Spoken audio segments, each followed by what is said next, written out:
Hello, you're listening to That Time We Woke Up in a Podcast and Had to Explain Manga, our heated adventures overanalyzing manga we find interesting, also known as the OverMangaCast. I'm Sam, and this week we read My Hero Academia by Kōhei Horikoshi, chapters 1-44, the Sports Festival Arc. If you're avoiding spoilers, now you know where to stop listening. And without further ado, let's begin.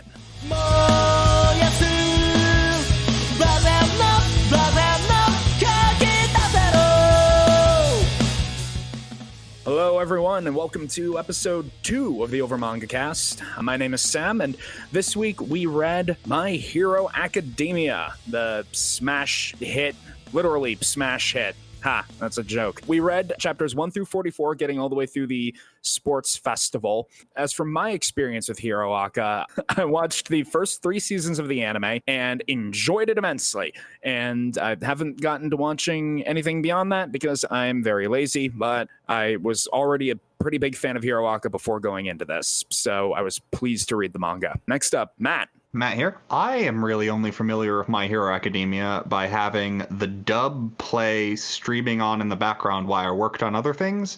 So I am familiar with people shouting people's names and occasionally explosions happening. So effectively, this was completely new territory for me. All right, Jake. I also have watched through the 3rd season of Hero Aka, the anime, so I was pretty familiar with the material. I want to watch the rest of it, but I have this bad habit of being scared that things I really, really love will disappoint me and avoiding watching it.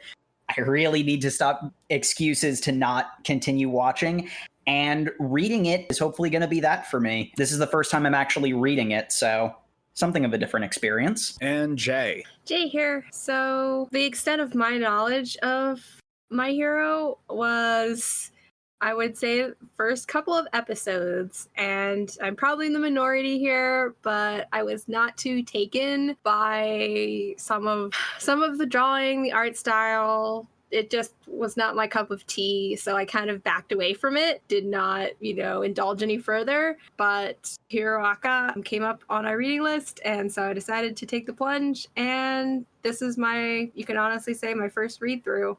First time ever, been avoiding spoilers. It's a fresh take. Avoiding spoilers with this series is a real feat, I gotta say. Yeah. Just for how popular it is. Yeah. Even just down to the memes with, you say run goes with everything. Starting off, I gotta say, biggest difference between the anime and the manga, and my one and only complaint for reading the manga, I don't have the banger soundtrack just leaping out of the pages at me. There is something about You Say Run. The joke about it going with everything, it's built to go with everything because it's a theme from a shonen show, so it basically goes with any fight where the hero is the underdog. There is an energy that is missing from especially some of the early stuff. And when we start doing the specific arcs, I can say more what I mean about that. But you do really feel the music being missing as someone who's watched the anime first. That was something that I definitely noticed as well. Speaking of getting into specific things, starting with the entrance exam arc, where we are introduced to everyone's favorite green boy, Izuku Midoriya, better known as Deku. I am curious, because Jacob and I are already established fans of the anime. Matt, Jay, what did you guys think of the portrayal of the various action scenes in the manga? And particularly, I'm curious about what you guys think of All Might and his shenanigans of strength. Well, All Might is he feels like he's literally an American comic book character who happens to just be in shonen manga, considering he's drawn completely differently. He's drawn in a different style. Which is apparently diegetic, and that freaks me out every time. I gotta say, the fourth wall breaks were weird for me. I can't say I liked them. This manga does it a lot, too. It refers to the fact it is a manga. You get a lot of scenes in this of background characters remarking to the action, and they're almost never serious. Yeah, it's funny because we're coming out of this after reading One Punch Man, which is similarly a very comedy-heavy superhero manga, but I felt like Hero Aka, despite being more focused on, the art of becoming a hero and getting into what it means to be a hero rather than, Saitama starting out as the best hero already. I feel like even though this was like way sillier than One Punch Man, though I suppose a lot of One Punch Man's comedy is the fact that it takes everything so seriously right up until it doesn't. The difference between One Punch Man and Hero Aka in terms of taking itself seriously is the joke in One Punch Man is in universe, it's all taken 100% straight-faced seriously with no exceptions, but the audience knows that it's stupid, silly, and absurd. Whereas for Hero Aka, the audience is supposed to take it entirely seriously, but there's something inherently absurd about a lot of the things that go on. There's a character whose superpower is there are jet engines in his legs. That doesn't make any sense, but the characters and their arcs are treated from an audience perspective more seriously than One Punch Man does basically anything. I think we could take it one step back. That's the fact that in this world that humanity has kind of evolved to where these things called quirks or inherent superpowers having kind of ingrained themselves in the general populace. It's more widespread that I would say even than One Punch Man. I mean, One Punch Man is kind of similar where, yes, people have kind of manifested these powers, but it's more widespread in My Hero to the point where I don't remember the statistic, maybe 80 or 90% of it was 80%, I think. 80% of the population has these quirks. So as we are exposed to, it's actually super rare for you to have no quirk. So actually, when we get to that scene where Deku is told he's quirkless and it's a thing that happens to 80% of population, I misunderstood that initially, and I'm like, oh, cool. So like 5% of Deku's class should also be quirkless. Why is he such an outlier? No, apparently it's the entire population, so most of that is concentrated in the older generation.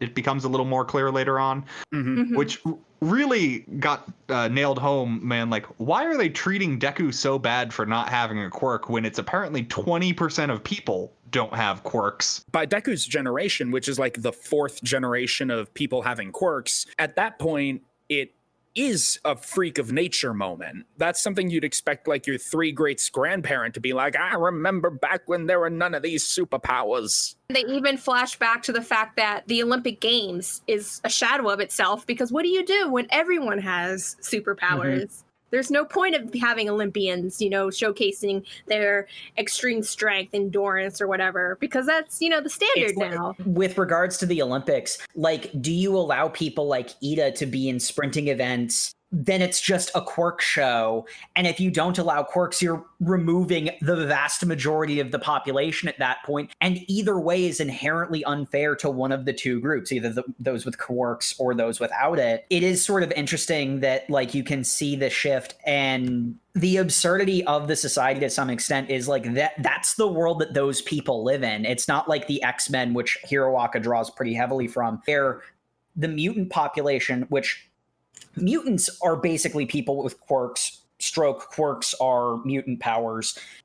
But the thing about Hero Aka is it was so rapid onset in the population so quickly that there wasn't really time to develop a prejudice against them, race allegory kind of thing. People like talking about how, oh, there's a supervillain on the highway, I can't get to work on time. Like, that's a normal thing in that world. That's literally in the first page where Mount Lady and Kamui Woods are fighting some giant shark dude.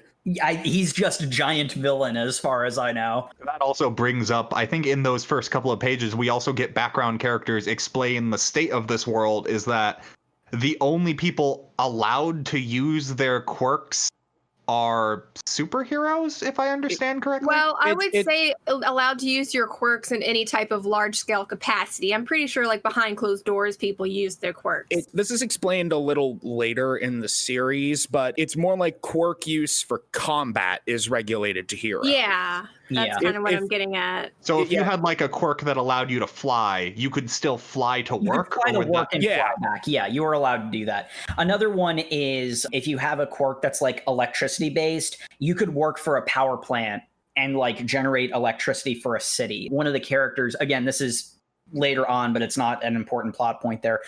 It's mentioned that people who have like quirks that could be used for like utility work, they can make loads of money off of that. No one's gonna come busting down the door when Midoriya's mom uses her telekinesis. Yeah. Guy comes breaking in. Mrs. Midoriya, what are you doing? I just dropped a spoon and I didn't feel like bending over. You know the rules. But Hey, yeah, I'd watch that Dojin. Wait a minute. Hold on, we haven't gotten to the waifu corner yet. we haven't even gotten to Deku yet, really. We just barely that's introduced him. true. My feelings on Deku are I really enjoyed him in this first chapter. He's everything you want in a shonen protagonist. He's a loser kid who wants an impossible dream and is a good person at heart, because we see, despite the fact that he gets bullied relentlessly by his childhood friend Bakugo is really the face of all the bullying, but it's also made clear it's the rest of the students in the class and even the teachers, which kind of just gets this whole thing of it's not just Bakugo who thinks he's a loser who should kill himself for having a power, which is a quote from Bakugo, who just such a jerk, but it's really the society as a whole looks down on Deku for not having a quirk, and that is very clear. And I really like that character arc, which makes what happens next just such a blow to me liking Deku, because I liked him before he met All Might. So that actually gets into something that I wanted to talk about, which is something that's important about the way that Hiroaka works is it's framed as like being Deku's memoirs, which, you know, there comes up the how did you know about the parts you weren't there for moment, but setting that aside. And at the end of the first chapter, he says, oh, that's right, this is the story about how I became the strongest hero. The first chapter / the first 2 episodes of the anime, in my opinion, are high art. They make me cry every freaking time. There is just something so cathartic about All Might saying, you can be a hero. Because in a lot of ways, he's not just talking to Deku, he's talking to anybody who has a dream, who wants something more than they can describe in words, and having the pinnacle of whatever that dream is saying to you, your dream is valid, you can do it. There's such catharsis there, and that is high art. But then the big issue is, do you have Deku be the Batman of that universe where he gets by with wits and gadgets, or do you do what Hiroaka did, which is very shonen? Yeah, All Might chooses him as a successor. All Might's superpower, One for All, allows him to, for one, build up super duper strength, just power enough to change the weather with the force of his blows, which is the feat I always go back to with describing how completely insane All Might is. I mean, he also creates a tornado at one point that spins buildings. Yeah. Not only that, it is a quirk designed to be passed on. And this is the part where Sam compares everything to Exalted. It is like a solar exaltation in that it is passed from one great hero to another to go on and do new amazing deeds with. Which is unusual for quirks, it should be noted. That is something that is completely unheard of otherwise. Like, all quirks are unique, but they are genetic features of an individual person. You're not supposed to be able to pass on your genes literally to a person that's already alive that way. Yeah. And we should go into saying that essentially in this universe, you develop or your quirks become pronounced when you're around 4 years old, I believe. Yeah. And then once they have presented themselves, not only does 80+% of the population have quirks, there is a registry for quirks. So once your quirk manifests, you are then registered under, I have an electric type quirk, I have a fire type quirk, I have super strength quirk, I have on and on and on. And so in this society, it's not just socially stratified, it's also administratively stratified. Yeah, you are a statistic of an anomaly within the population, all within 3 or 4 generations. It's really interesting. Which is why what happens to Deku in that All Might picks him to be a successor just hurts so bad, because the story then isn't someone who realizes this system of saying whatever like intrinsic power you're born with is what makes you good. Oh, no, it's someone who wanted to be a hero and worked really hard at it. Yeah, and that's another thing, because even in the early chapters of All Might, even All Might at first has his doubts. He's like saying, you need to accept reality. You don't have a quirk. And it's through his selflessness in saving his friend from the mud monster that he says, actually, this kid has potential. This kid, I want to make my successor. He was the one who did not hesitate. He was the one that, even as the other heroes sat around and, waited for, oh, we need someone with this particular quirk to help neutralize this enemy. No, he just said, I see my friends in trouble. I got to go. I can't wait. I got to go. And quirkless, completely strong into battle. And that's the essence of heroism, is spontaneously doing the right thing. That's what spurs All Might, in my opinion, to actually say, you know what, you can be a hero. Because All Might does not automatically say, you can definitely be a hero. He has his doubts, because he's like acknowledging that the society is unfair. Our society is very skewed in favor of those who inherently have quirks, that you're just a fanboy. You cannot be a hero. And then he sees the true essence of heroism, that he does not hesitate, that he actually says, you know what, I don't care if the odds are stacked against me. I don't care if I don't have a quirk. I have to get in there. Somebody has to do something. It might as well be me. Yes. And actually, it's not just if you have a quirk or not, it's how good your quirk is. The very first line of the series is, all men are not created equal. Some people have more power than others. And that's an important aspect of Hiroaka as a whole. In a lot of ways, the Hero Society and the quirks, the idea is someone who has a quirk like, say, Bakugo's, where he can summon explosions from nothing, it makes sense for him fighting villains because he has a quirk that's well suited to that. Alternatively, there's a background character. His quirk is pulling his eyeballs out of their socket and being able to move them around. That's not very good at fighting bad guys. Yeah. So him being a hero is not necessarily a good idea. But the thing that makes Deku special and different is that the spontaneity, everyone was waiting for the optimal person with the optimal quirk to come by. And if they just kept waiting for the right person, Bakugo would be dead. Would be dead. So it's not like Hero Society isn't entirely wrong, but it's so focused on optimization and everyone fitting in their right place in this mechanical whole. Which has its place. I mean, obviously, you want a team that's well-rounded, but there when it comes down to the minute, you need to do something. What is that point? There are several examples throughout the series of why that rigid mode of thinking is super unhelpful. The first one, talking about optimization, is Totoroki. I think universally we can agree that he is best boy. He is best! Yeah. And the other one on why just thinking about quirks that have a big physical impact being useful is incorrect is Shinso. Oh, yes. And he's the other best boy. They directly call that out, too. Yeah, both in the same arc. You can tell certain characters are more aware than others, and I'm going to save the big thing, but Aizawa is a character that he sees that for whatever benefits their current society has, it has limitations and weaknesses that need to be corrected. Tearing down the entire social structure is not the right thing to do, which is why the villains are the villains.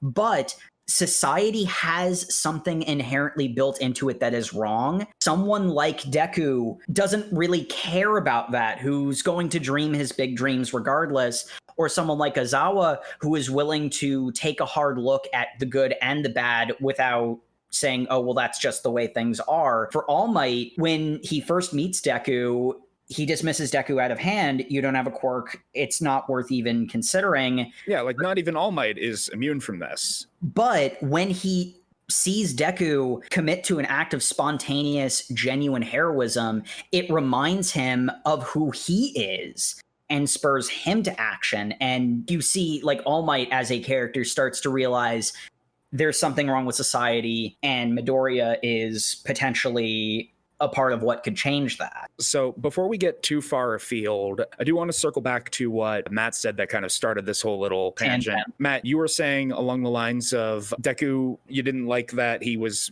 suddenly given this immense power. Like that cheapens the story that we just spent a bit of time going over. That I think the character I would have preferred be the main character is someone who doesn't have a quirk and wants to go against all of this system. You would rather Deku be Batman, basically. In other words, you are kind of wanting him to not have gotten, and what I'm hearing at least is you would have preferred him to continue to persevere as the quirkless. Yeah, I think that struggle is meaningful because currently the story I'm reading after the first couple of chapters I really enjoyed was, hey, what if this kid who really wanted to be a millionaire, what if he won the lottery? Cool. That's not a story about someone working their way up, like doing good business. He got everything he needed handed to him. Now, obviously, he needs to work to understand his quirk. But the thing is, so does literally everyone else who wants to go to UA. Everyone in that school had to work hard. Everyone had to do everything. He just got infinite superpowers handed to him. He just got like icing on the cake. Yes, everyone had to study. Everyone had to get good marks and everything. He just lacked the oomph, the power behind it. And now that he got that last icing on the cake, he's, essentially in the same boat as everyone else. I wouldn't call that icing on the cake. I would call one for all the entire cake. And he is. Anyone could have been given one for all and would have excelled to the top. It's an incredibly powerful quirk, which is part of the problem with the society as a whole, as we went over. People who have really good quirks are who get to go to UA Academy. Though I will say one thing that I will disagree on, because I do feel like the story could have been equally, if not more so interesting, if Deku had been a Batman-type character who has to use his wit and potentially gadgets. I feel like a character like the support girl, May Hatsume, May. Girl. Yeah. May. I feel like characters like May basically open the potential that, I kind of feel like maybe Deku shouldn't have gotten one for all, or that, I guess a better way of putting it is in that version of the story, one for all doesn't exist. All Might's just super strong. One thing that I think is an important distinction, he did not win the lottery. Deku did not win the lottery. He didn't get one for all because he was lucky. He earned it. And I make that point because one thing that Deku regularly says of himself is that I didn't earn what I have, I was just lucky. Every time Deku ascribes his achievements to luck, he's wrong. The reason All Might saw him as a potentially worthy successor of One for All wasn't because Deku happened to bump into him one day. It was because Deku did the right thing in the right moment when no one else would. And I also think this is supplemented by the fact that he had that notebook. He put the work in to know what quirks worked with what. He was very strategic about everything. And the fact that he had that entire training montage going on with All Might. Cleaning the beach, yeah.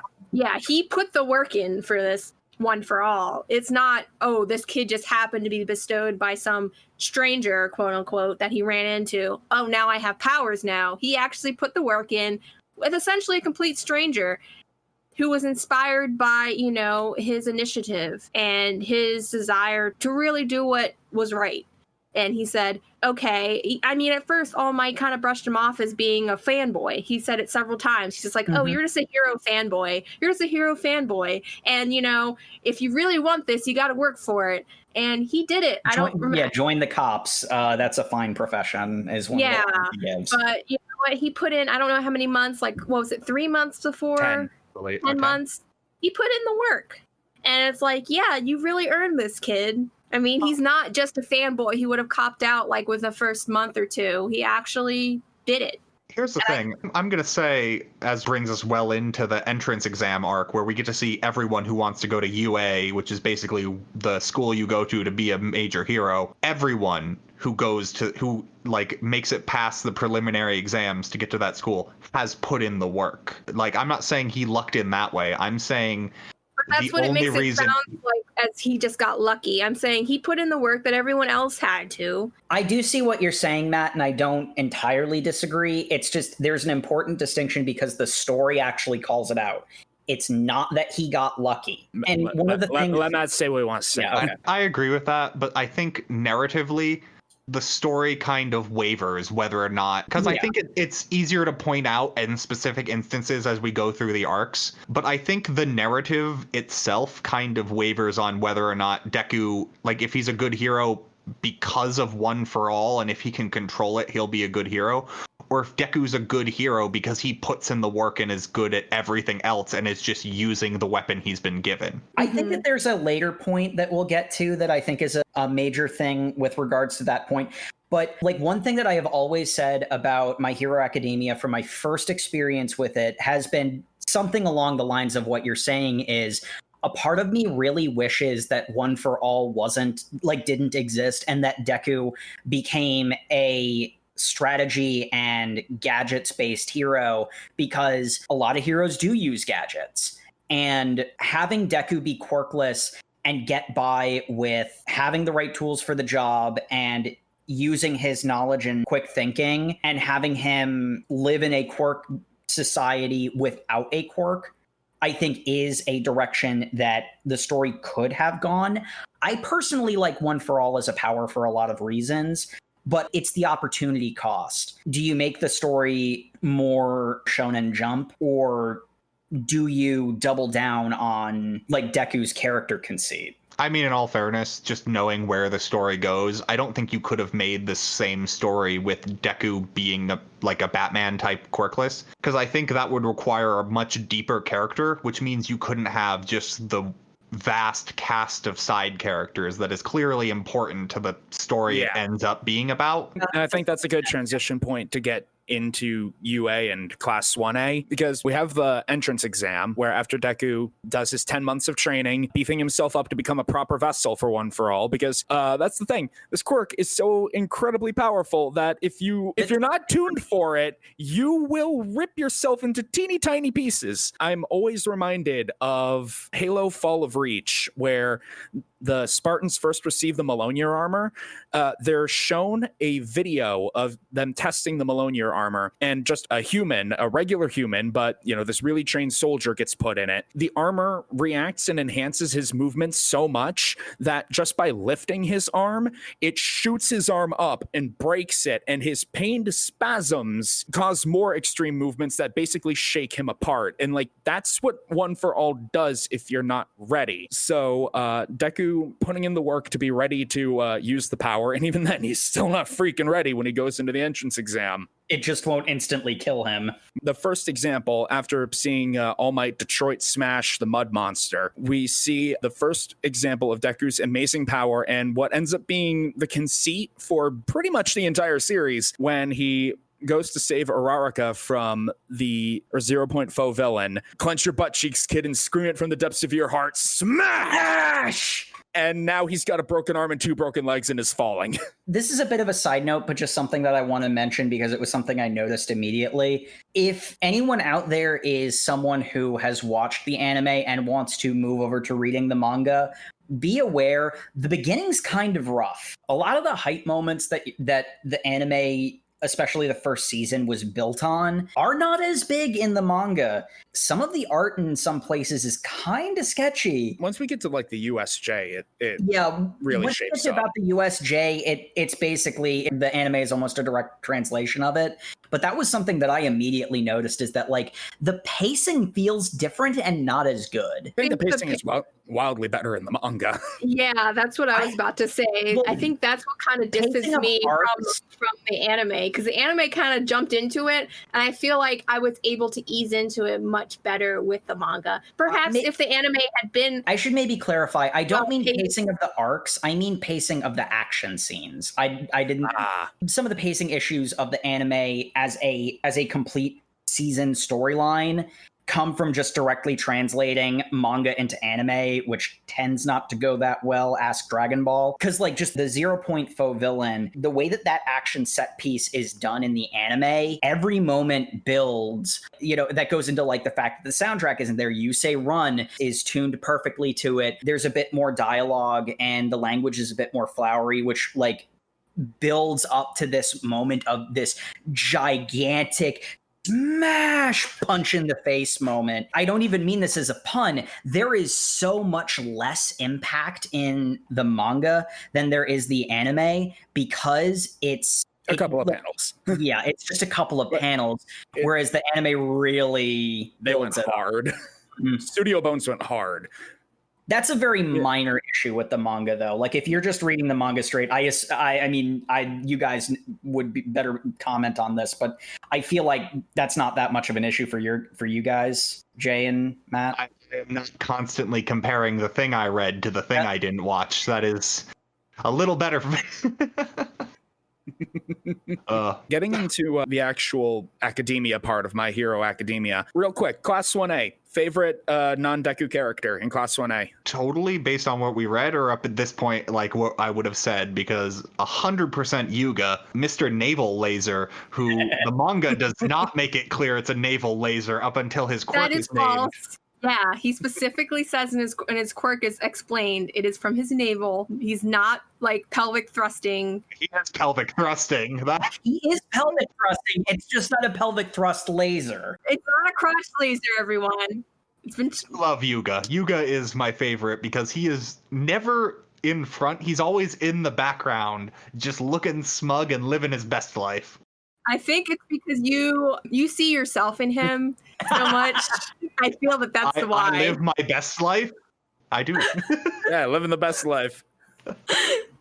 Okay, so my favorite character, as several of you already know, is Totoroki, and that's just because his backstory, it like tugs at my heartstrings. I know it's supposed to, but yes. That means it's effective. Yes, it does. That was very successful, and I look forward to seeing his growth and him coming to terms with himself. He's also very gorgeous, but all those things just make him, the best. Oh, wait, we're just picking waifus? I meant to say Suya. All right, and why? And wait, no, what's Acid Girl's name? Mia? I like her. She's great. She barely gets featured, but when she does, she fights Yuga. Yeah. Wait, Acid Girl? Are we talking about Frog Girl? No, Acid Girl. No, Mina Ashido, the one with the little horns. We switched from Stu to Mina. Yeah, see, I wish she had more screen time because I wasn't even sure about her quirk. I was just like, I see her in all the background characters. So many characters. I wish they had more screen time. This is very much a show where things are going on in the background and you'll see people interact in panels.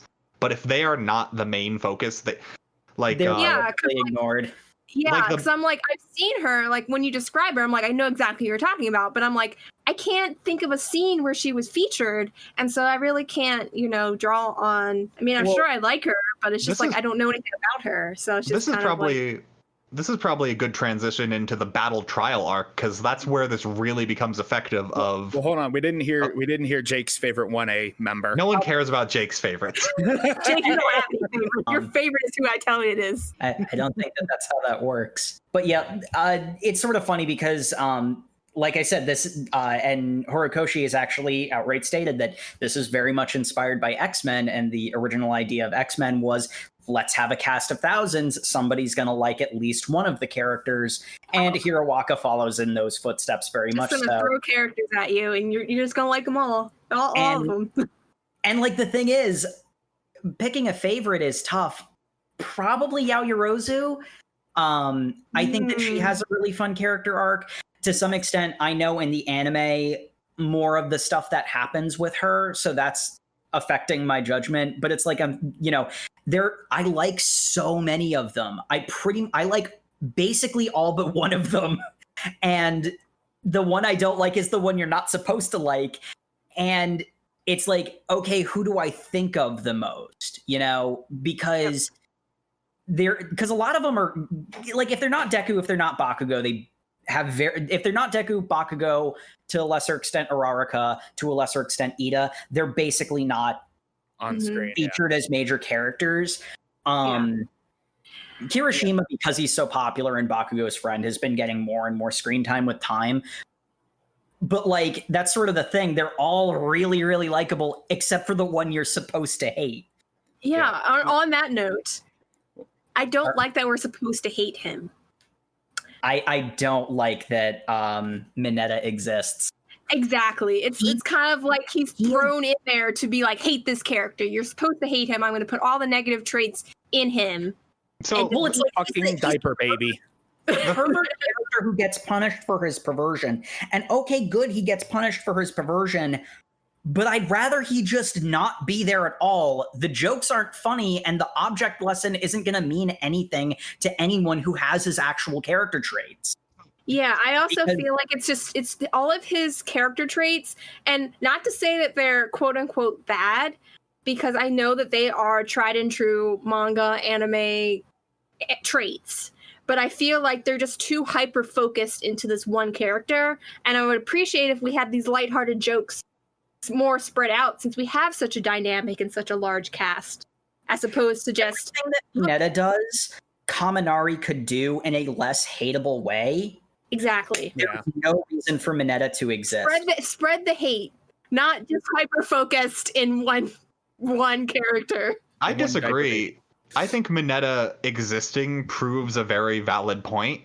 Is Mineta's like just awful in a lot of ways, and he's lazy, he's cowardly, he's everything that shouldn't be a hero. But you know why he made it into class 1A of UA Academy? Because he's got a really good quirk. Everything else didn't matter. What mattered was how good his quirk was. Okay, do we know if his quirk was good? Yeah. There's nothing. No, it's insanely good. It is, he creates those little hair orbs that are impossible to remove.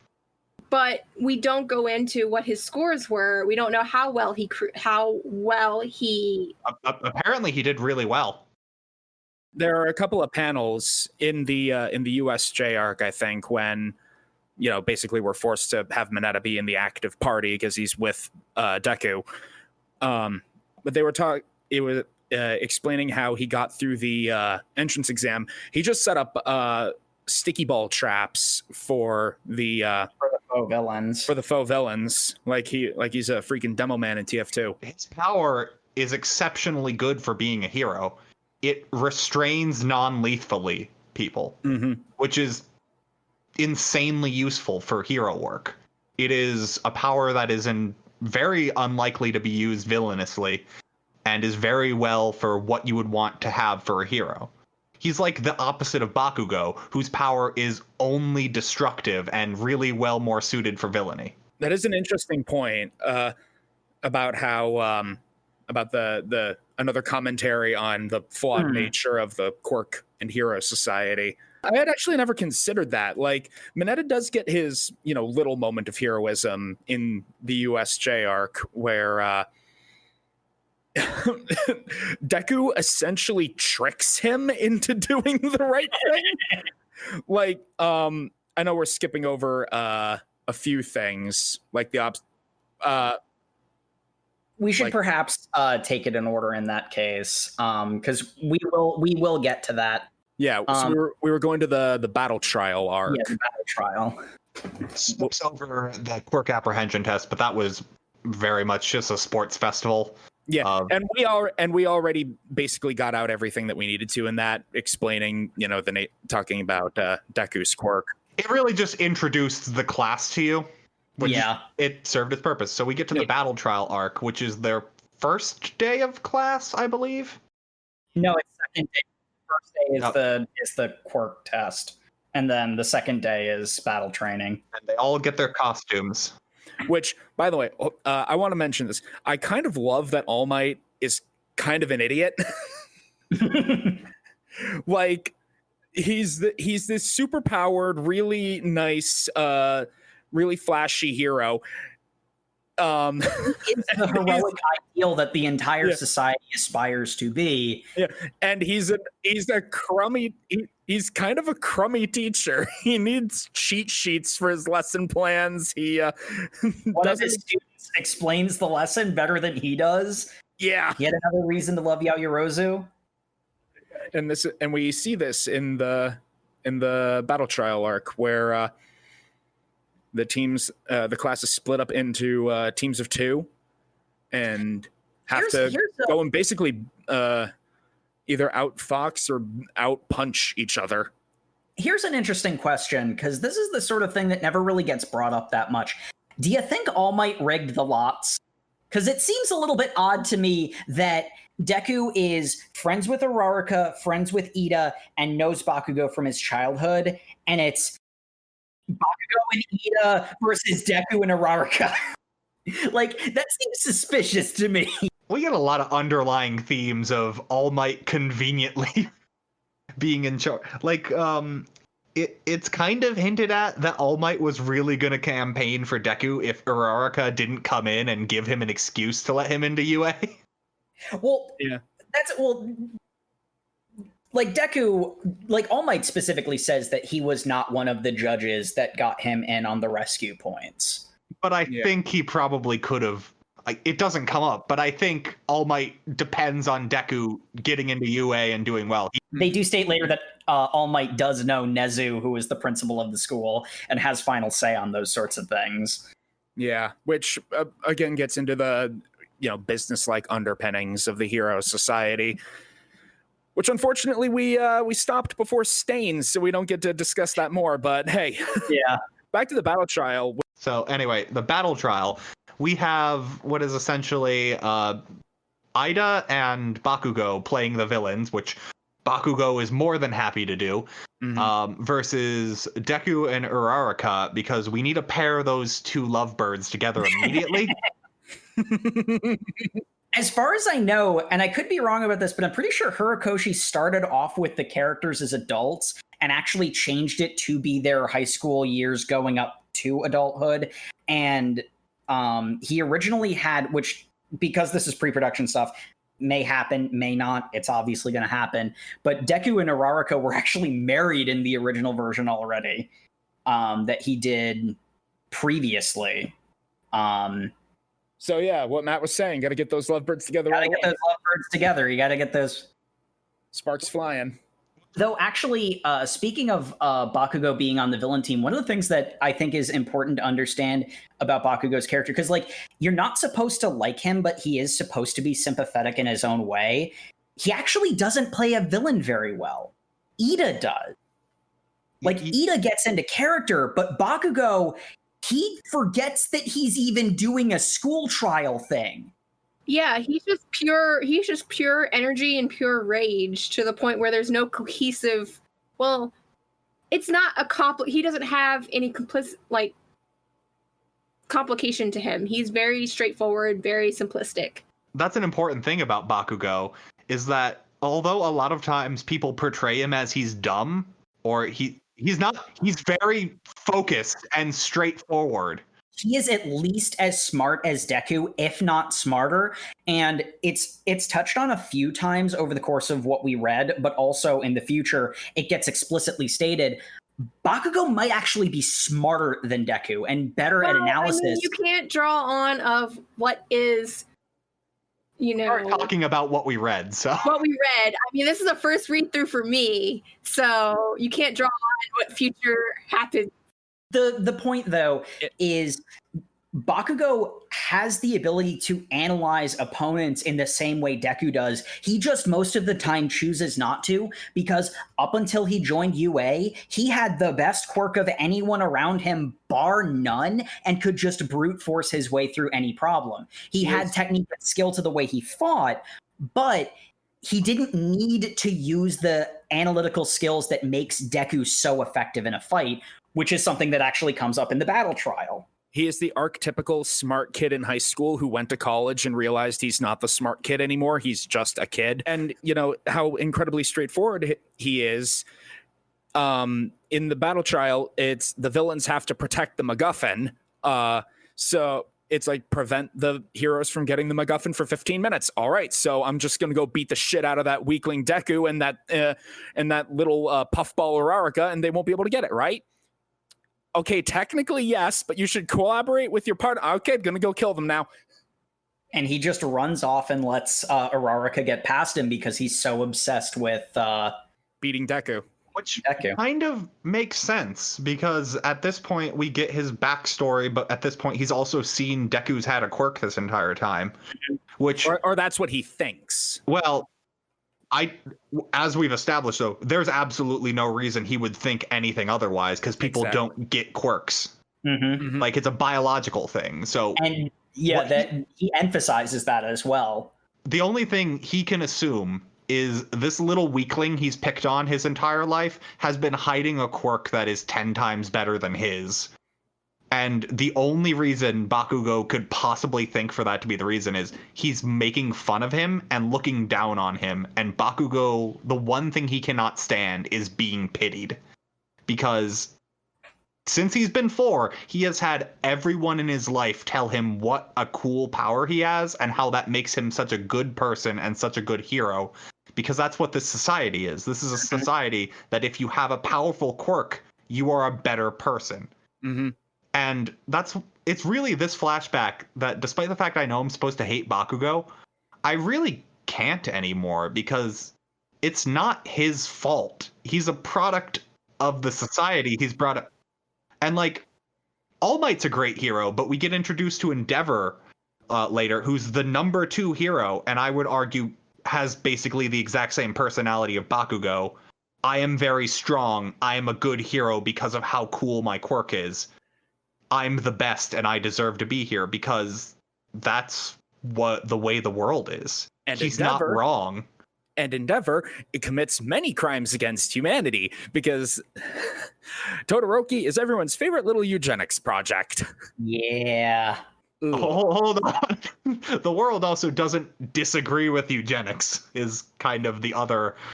They do mention that quirk marriages are outlawed. It's just Totoroki was born before that,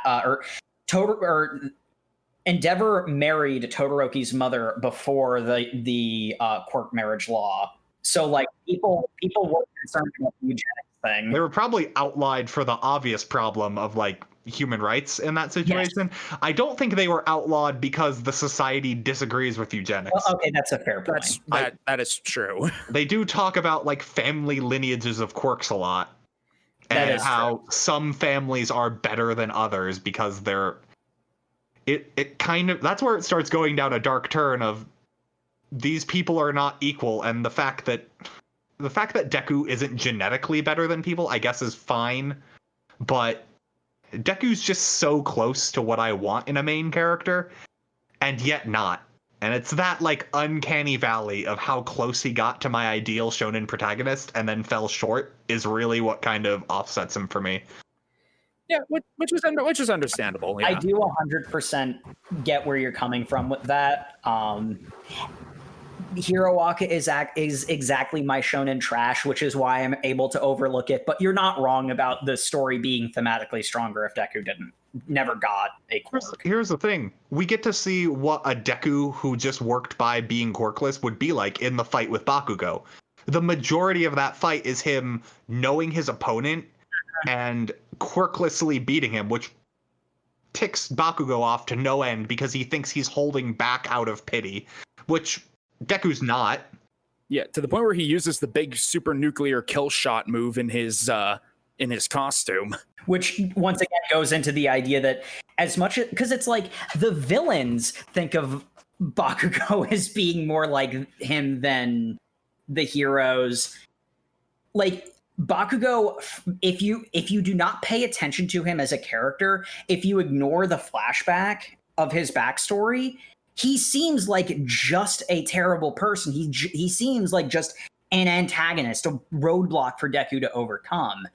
But like one of the things that's really cool about his and Deku's fight in this arc in particular is Deku starts beating him with just hand-to-hand combat, and Bakugo, he rushes, like one of the moves he uses, he rushes forward, blasts an explosion in Deku's face, and not only does that stun him, but it creates a smoke screen, so when Deku tries to counter that initial attack, Bakugo had already used another explosion to flip above and behind, then attitude corrects with a third explosion and blasts Deku in the back to hit him from both sides at the same time. And like that kind of complex strategy and that kind of elegant use of his abilities really goes to show that Bakugo is not just roar explosion murder as much as, honestly, he would probably like people to think he. I would just say that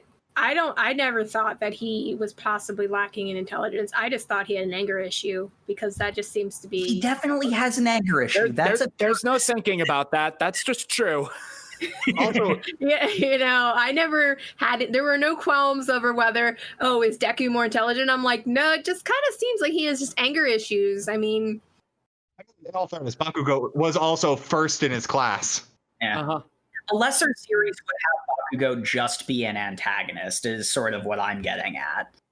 But I think that part we get to with Bakugo, how he essentially is about to win the fight before Deku's like, well, I'll just use one for all to blow up the building, is he does that course correction on the fly. He comes up with that strategy like intrinsically. He's just worked with his quirk so much to the point that he could come up with that, proving Bakugo's put in the work. Mm-hmm. Everyone at UA has put in the work. So to like say, it's just people with strong quirks overpowering each other, that's obviously not the case. But I think, especially in the sports festival arc, we get it made very clear to us there's no amount of work that helps, which is At a certain point. which is what the story makes it clear of, which is unfortunate. Yeah, and I mentioned Shinso earlier, and Shinso's my favorite character in Class B. Or no, he's not. Oh no, he's not even in Class B. He's in General Studies. Yeah, he's in General Studies. He is my favorite General Studies character. Does that make He is the only one. His quirk is he has the power to completely mind boggle people who verbally respond to him talking to them or calling out to them. Yeah, so if you meet him in person, doesn't work on robots. Just ignore him. Just ignore him and you'll be fine. That doesn't work on robots, which is why he couldn't do anything in the entrance exam, and that's why he couldn't get into the hero course, even though he got completely gypped in that. And that's like a major theme in the little arc of him versus Deku. Yeah, all the commentary behind the scenes when all the professors are talking about it, or the spectators are talking about it, they're like, oh, I wish how did he not get into the hero course? And it's like, well, technically, with his quirk, he unfortunately didn't do too well in the practical portion of it. Mm-hmm. And, Which the fact that the once in a lifetime exam to get into the hero course is apparently can vary so much is ridiculous. Well, like, isn't there like two? They only allow 30 students into. It's not just that, but there are certain there are a couple shortcomings with the practical exam that are called out during the sports. They're like, actually, this person would have easily gotten into the hero course if only their quirk wasn't this. If only their quirk, if only this quirk was incorporated into this practical exam. To be fair, quirks are only a couple of generations old as well. To some extent, it is growing pains from it being a new thing. But that is sort of the point of the story, is that there is this inherent unfairness within the society that needs to be corrected. Yes, yeah. But I mean, going back to the growing pains, I mean, even administratively, there are growing pains as far as what type of curriculum should be included in. It's not really a curriculum, considering that. No, I'm talking about outside of UA. I'm talking about just in general. What Aizawa mentions. There are societal growing pains of what type of laws we have to accommodate these people who have these variety of quirks. There's also I'm drawing a blank here, but I just remember it being brought up that society as a whole is still going through the growing pains of how to accommodate these variety of quirks. Some of them very powerful, some out of control. Some of them are beyond the user's even control or comprehension. Like, how do you even create a justice system to accommodate these people? What do you do if someone like Totoroki? Or not Totoroki, Tokoyami. Tokoyami. What happens if Dark Shadow goes out of control? Do you prosecute Tokoyami, or do you prosecute Dark Shadow who is literally Tokuyami's sentient shadow. Yeah, because they have identified that there's some genetic component to this. So I mean, are you going to then go through screening of like the dystopian of like, oh, your genetics say you're predisposed to having a villainy quirk? Yeah. Something specifically stated about Shinso. Yes. Mm-hmm. So I mean, society as a whole has these growing pains going on, which is explored a little bit, or at least touched upon a little bit in the earlier chapters of like, well, society, this has happened for 3 or 4 generations, but society is still growing to kind of accommodate this new change. They very much live in a society. We live in a society. Transition into the USJ arc. Yep. Transition. Which I believe is the 3rd day of class. They do a lot in their first 3 days at UA. Before we get into what happens at the USJ, can we just talk for a moment about how UA has more money than God? How do they afford multiple full cityscapes and the USJ? I think you guys are just jealous. Also, can we point out the fact that they have a gate that instantly like shuts down for anyone who isn't either a student, a faculty member, or is wearing a visitor pass? And it is able to close fast enough to block everyone, but is also safe enough that it doesn't rip someone's arm off. Keep those reporters out. They just want to know where All Might is. But I think we get a little bit at the first beginning where for some reason they decide they need to elect a class president, which I mostly mentioned because it comes to my favorite bit I noticed about My Hero Academia storytelling, where characters will just announce that a new plot line is happening. Because this arc starts with Aizawa going, oh yeah, I guess we're electing a class president. What? Why? Dude, it's a plot line. Come on, let's just go with it. And then 2 panels later, they're just going with the plot line. Well, it's not just that. Like, UA is supposed to be, like, they preface in the beginning, it's supposed to be a high school. Like, it is supposed to be, I mean, it's a hero high school, but it's still a high school. So it still has that generic, okay, we're going to have this festival, we're going to put this performance on, this. It's just their performances are so hyped. Thing has to be set in high school because that's the only time when you actually are able to do things. But I mean, at the base, at its most simplistic, nature, it still is a high school. Yeah, beneath all the absurdity. So, I mean, they have to do high school. Yeah, they have to do the high school thing. The one thing that I would have appreciated is if they had actually like elected an entire cabinet, because I mean they did the president they did the president election. They did president and vice president. And then I'm like, what about the treasurer? What about the secretary? We need a whole cabinet going on. You have those in Japanese high school? Yes. I don't know. Oh, it's a trope. That's why I'm drawing on it, because it is a trope that you have all of these positions. Well, clearly no one cared about it. I think if Hiroaka was more focused on its side characters, it would have done that. But for Hiroaka to be more focused on its side characters, it would have to be a lot longer. We'd never get any of the main plot done. Yeah, and then you'd suddenly be getting into like Naruto territory of nothing ever happens. See, they didn't have any elections, but I mean, the Japanese high school, we got to have the elections for, class president, class secretary, class treasurer, whatever. And then you have to have the sports festival. We were talking about the USJ, which features the first appearance of the League of Villains. The League. When they go to their off-site, it's like a 2-hour bus ride or something. It's a 2-hour bus ride, yet it's still somehow on campus. And it is not any of the like 4 or 5 full cityscapes. It's a completely separate thing that is a giant freaking stadium with multiple full-size natural disasters laid out like a freaking theme park.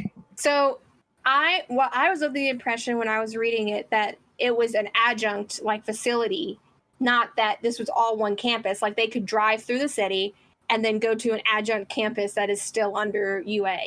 That would make sense, but I'm pretty sure they mentioned that it is still on campus. I could be wrong about that, though. But I mean, do they mean by on campus as in it is owned by UA, so therefore UA campus, technically?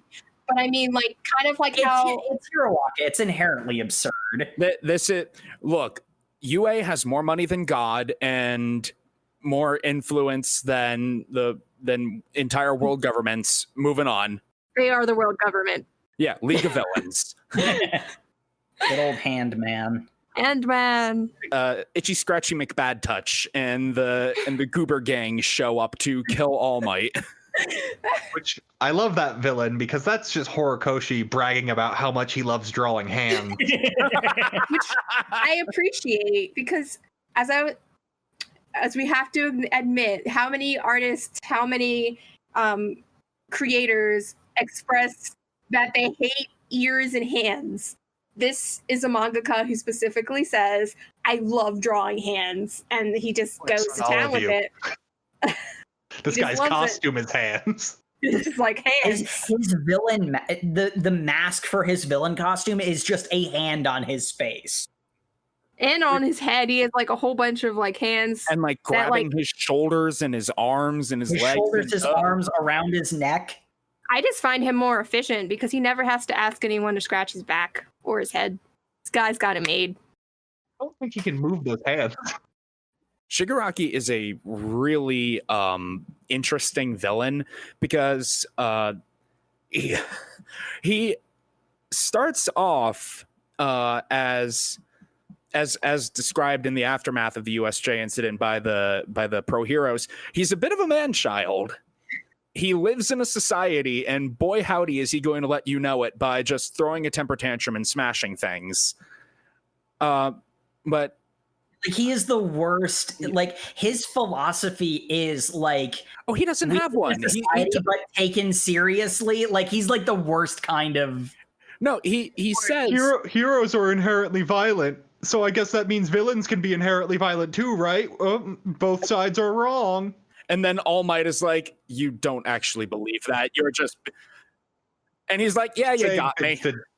You're just saying things to justify your actions. You're right, I am. And you know what? It's working.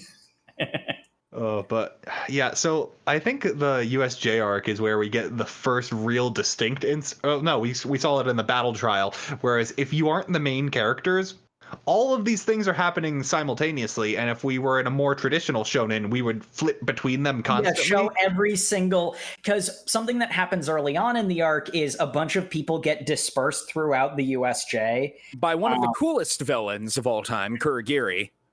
And just because we keep mentioning USJ, I don't remember the two things that or what it's a reference to and what the acronym is, but it's based on, or it's Universal Studios Japan is the inspiration for the UA's USJ. I forget what their name for it is, but that actually gets called out by some of the characters. Unexpected situation joint. Oh my god, it's even worse than I remember. I love it. They get split up, and in a more traditional shonen, it would have, because like we see some of the characters go through at least a fair portion. We see what Totoroki does. He just freezes everybody because that's kind of what Totoroki does. Yeah, but, like, and we get to see Totoroki just beast modes through everything because that's how he do. But one of my favorite of the side fights is Yaoyorozu, Jiro, and Kaminari defeating a whole bunch of people in the mountains. Because it's like, oh, we've got two people who have insane AoEs, and Yaoyorozu can make contingency items to prevent us from getting hit by our own AoEs. And like that, alongside the main thing that we follow, which is Deku, Sue, and Mineta, does show how the kids can really make best use of comboing their quirks together.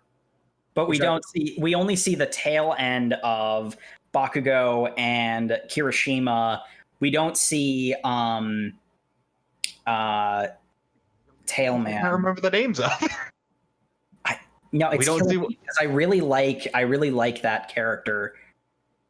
But Ojiro? It is Ojiro. Okay, that was the name that kept popping to my head, but I feel like I'm like, wait, isn't that the guy who can talk to animals? That character. That's Kota. It is Kota. That character barely exists. Yeah, exactly. His quirk is definitely not mentioned in what we read. It's in his bio. Oh, his bio is definitely not in what we read. We don't follow Ojiro's stuff at all. He literally, after the fact, someone asks, "Hey, where were you during all this time?" "Oh, well, you see, off screen." I was dropped in the fireplace and I karate'd a bunch of people. Huh? That sounds really cool. Totoroki. I was with Invisible Girl. We both almost got frozen by him. Or wait, no. Invisible Girl was with Totoroki, and he finds out later, oh crap, I might have accidentally frozen her. I do like Hagakure. She is amazing for sight gags, despite being invisible. So, example number 9,000 of Horikoshi loves bragging about how he can draw hands. What if I made a character? The only thing of her that exists is the hands. What if I made a character that was only gloves? There's also the fridge horror of the fact that she's just constantly walking around naked. It's like, oh. I mean, because she can't make her clothes invisible. That's true. Despite the fact we hear other people have their uniforms made out of their hair, and that apparently works with the quirk. Not with her, apparently. I feel like in their sci-fi technology, they could probably make an outfit that wouldn't have to be her taking her clothes off. But this is also a manga, so yeah. I mean, knowing her personality, I would argue she would also just not care. Yeah. So she doesn't care. But so I think the main focus of this arc is Deku, Deku, Sue, and Mineta get trapped on a boat with a bunch of shark people in the water and villains with other aquatic quirks. Yeah, and it's like, okay, how the hell do we get off of this boat without getting myrtleized? Deku still thinks he can't use his quirk because he can't risk getting too injured before getting back to the main fight. Because he doesn't know how long these villains are going to be here. Mm-hmm. He needs to focus on that. So we get a lot of heavy lifting from Mineta and Sue, who just frogs it up and is the real MVP of this whole arc. She is the real MVP. Sue is the real MVP in general. Can we just point out that part of her quirk is she's able to throw up her stomach and clean it? To clean it, yes. Yeah. Because she is a frog. She's literally an anthropomorphic frog. And yet somehow she is the most adorable. There are a lot of the most adorable. There's a lot of waifus in Hero Aka. Yeah. Uh-huh. Yes, as we will elaborate upon later. Shortly, yes. Yes, shortly. So, All Might versus Nomu, where we get to see All Might go all out. And we also get to see Deku control One for All for the first time while punching Nomu. When I first, read this, I was convinced that the only reason Deku didn't break his arm there was because of Nomu's force negation, but that doesn't work with, Newtonian physics. Because that's also what I was 50% on the fence for. Does he just think he controlled the power? It just got negated by that. Yeah, I don't think that's ever really brought up. Though Deku seems to be of the opinion that because he was about to use it on a person instead of, the environment or a robot, he subconsciously was like, all right, can't kill people. That's not hero-like, so hold back.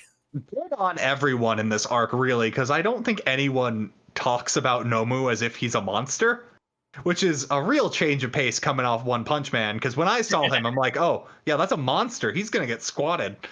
But no, everyone talks to Nomu as if he's a person, so good job. I'm not sure if this got emphasized at any level. Almost certainly not. In the anime, they make it very explicit. Nomu is a person who got Dr. Mengele. Yeah. Yeah. They make that very, very clear in the anime. That was presented in the manga.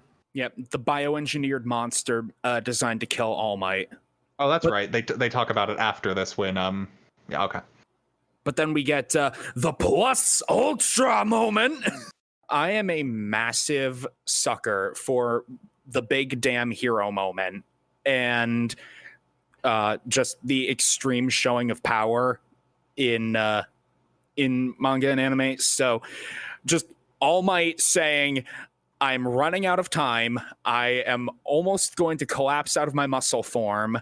I am already injured, but I have kids behind me and a big monster in front of me, and I am the symbol of peace. Love the bit where hand guy, I forget the name, but Shigaraki goes, that's impossible. We made him strong enough to beat you. And All Might's like, you did. I just became strong. I just hit harder. Like, and Deku's commentary that all of the like gazillion 300 punches he throws out over the course of a minute are all more than 100% of his power. Okay. Sure, I believe it. I buy it. That fight is literally just cementing how cool All Might is. Mm-hmm. Not how cool, just how dedicated he is to being, you know, the symbol that everyone aspires to be. He's like, you can't extinguish this light. I have to do this. Well, but that's the thing though. They show you what the pinnacle of hero-dom is, and then after that fight, All Might talks to Deku later and says like, so that fight took a lot out of me. I don't think I can do that again. I went from 3 hours down to less than 1 because of what I had to do there. I'm no longer going to be able to be the big damn hero. Which puts a big timer on the entire storyline, which is great for the dramatic flow of the adventure. Though one thing that's actually also sort of important with regards to All Might is the pinnacle of heroism, that actually brings up something important, is that all of the characters who get significantly focused on, their idol is All Might. Like, the reason why Bakugo is so obsessed with power is because All Might is the pinnacle of heroism and he's the strongest. So if you're physically strongest and can defeat any opponent, you must be the strongest hero. Whereas what Deku idolizes about All Might is the fact that he inspires people to have hope and to do their own best. He's the cool hero who saves everyone with a smile. And that's a very important through line with Hiroaka, because when it comes to Shigaraki, the one thing that he says of his motivations that's actually true is that he legitimately hates All Might because All Might can't actually be everywhere and save everyone, and that his presence gives people a false sense of security because there's going to be a disaster that happens somewhere that he won't be able to save everyone. And it's doubly true now because of, one, the injury that is the reason why the story happened, and also because he passed One for All to his successor. All Might isn't going to be able to be everywhere. He's not going to be able to be anywhere pretty soon. You just made me very sad, Jacob. It is very sad. We move into the sports festival arc, which again gets introduced after they get their 2-day vacation because we almost got killed by heroes. I guess we have to give them a couple days off. Yeah. They come back to school for Aizawa to do his favorite part of introducing plot in My Hero Academia, just telling the audience it's going to happen and be along for the ride, because he goes, hey, we're having the sports festival. Everyone sign up for it. And there's a great little comedy bit where Mineta just kind of goes, wait, what? That seems a little ridiculous considering we almost died. And all the characters take this to mean, oh, Mineta must be an idiot. He doesn't know that he doesn't know that the UA Sports Festival is literally bigger than the Olympics in Japan. Let us all explain this thing that we intrinsically know about the world, which... Well, I mean... Exposition is fun. It's straight up exposition, and the joke is Mineta's there going, no, I obviously know all of this. I live in this world with you guys. Please... But we were just victims to a terror attack. Like, Mineta has a very good point. Keep going, guys. We gotta solidify our rankings, and we gotta solidify our future careers. We want to be, get the attention of the industry folks and the professional heroes out there.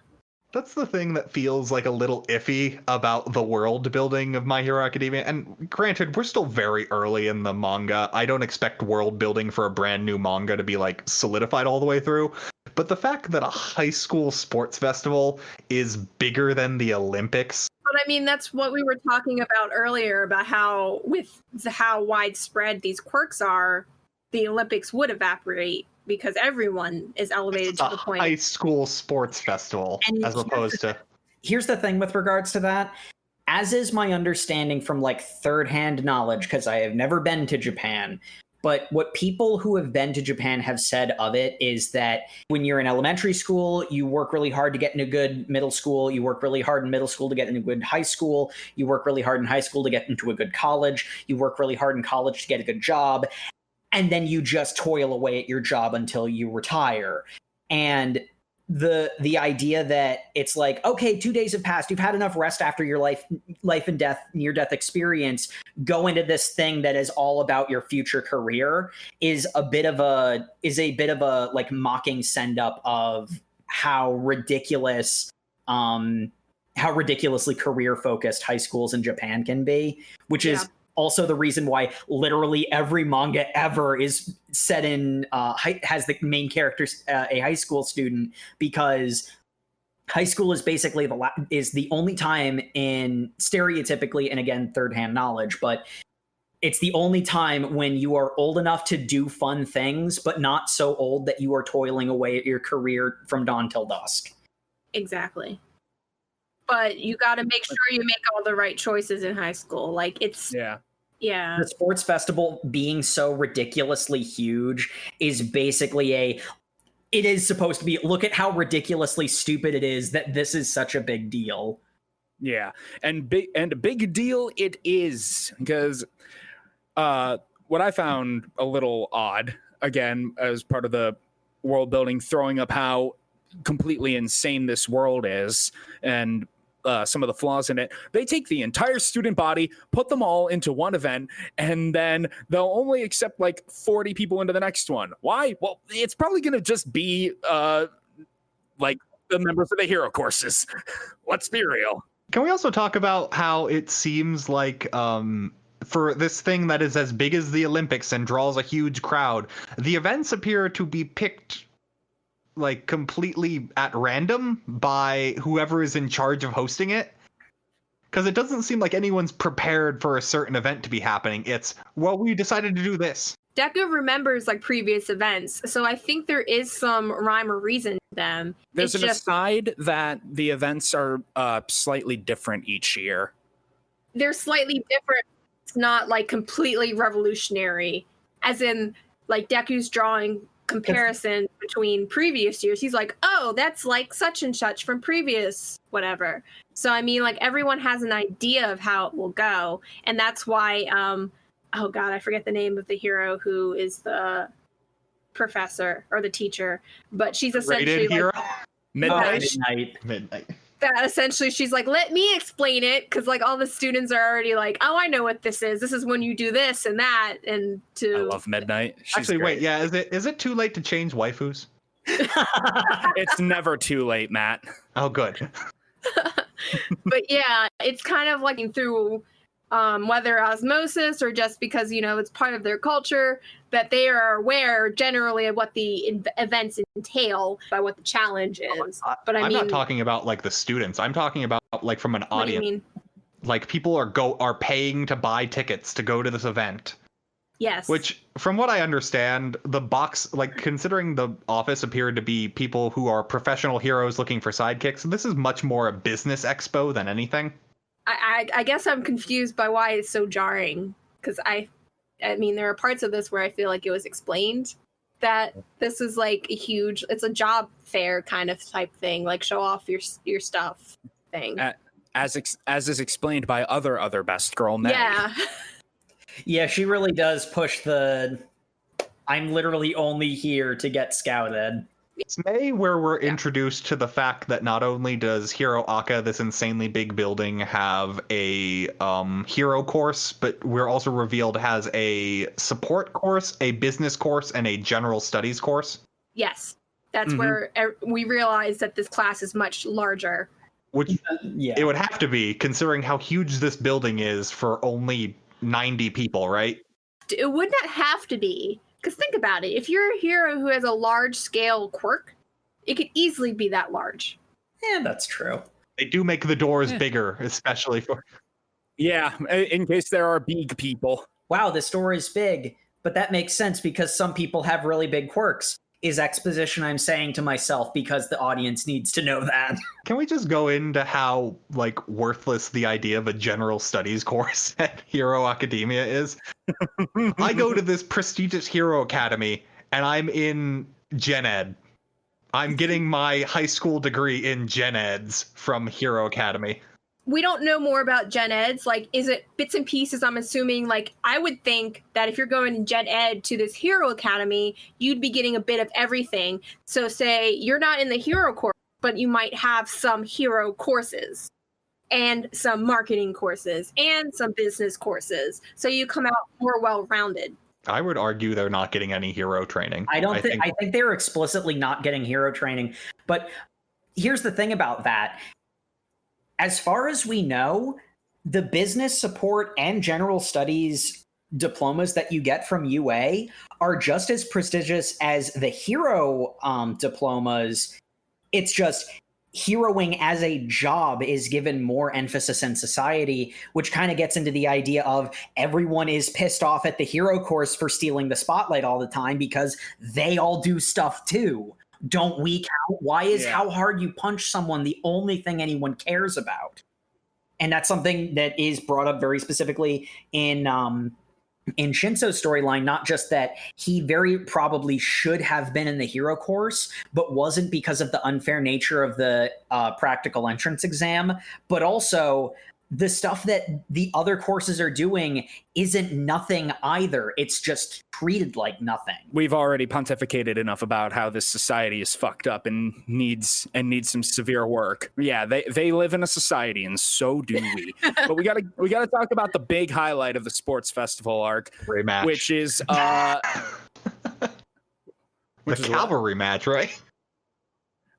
I mean, the Cavalry Match is really fun, but the obstacle race and the Cavalry Match, like there's stuff set up for the bigger points in the sports festival, but oh my god, they're so hype.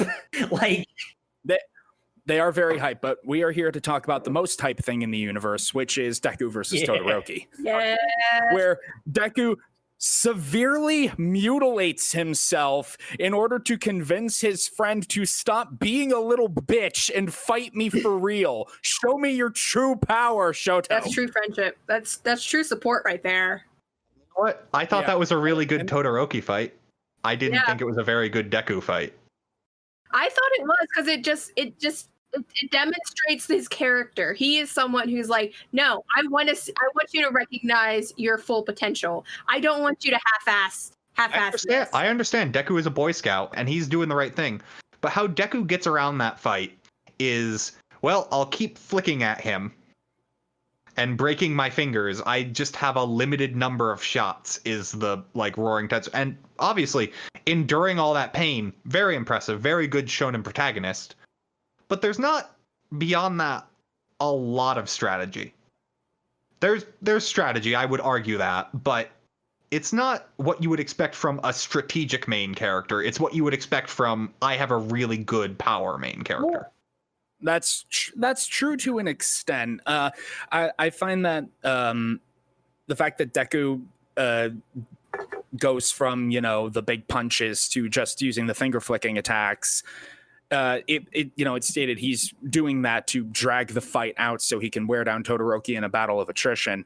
And it's hard to be strategical against Totoroki because how are you going to outthink an avalanche crushing you? I do get where you're coming from, Matt. I agree with you to an extent, but it's like it's also sort of a victim of the nature of the fight. No, actually, I'm going to full on disagree because Deku actually specifically points out, I'm going to use the finger flick thing to extend the fight because I don't know how Todoroki's powers work because he ends fights so quickly. That's part of the strategy. And once he realizes the way that the ice moves, he actually starts to use that to his advantage. And a lot of the strategy is Deku's like, okay, the ice moves at a certain speed.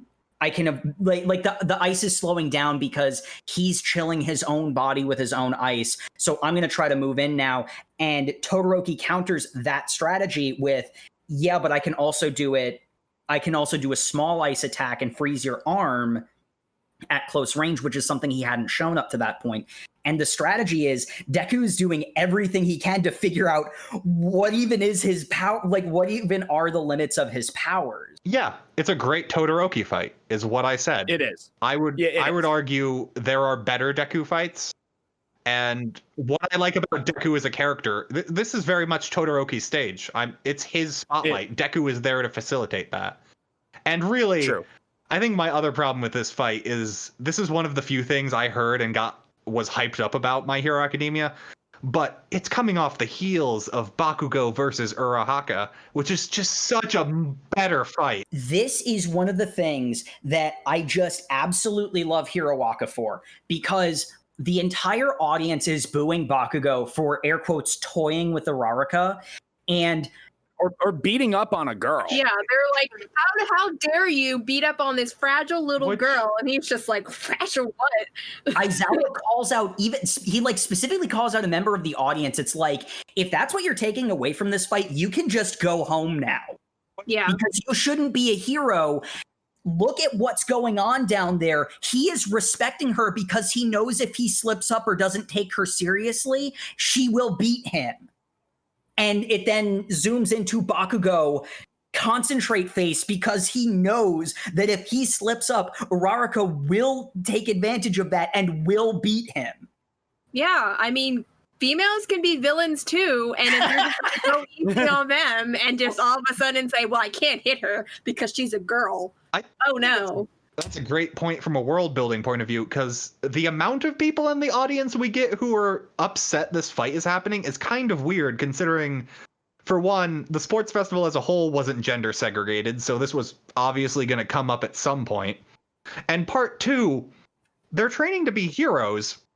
Are they just gonna only fight male villains? Like, expecting female heroes are just going to have villains go easy on them? Like, It might also come down to the fact that Uraraka is very cute and she is designed to be, her character design is very cute and round and soft. And the brutal, destructive Bakugo going in and beating up on this precious little cinnamon roll. Look at her. Uraraka looks like a marshmallow when you compare her to someone like Yaoyorozu.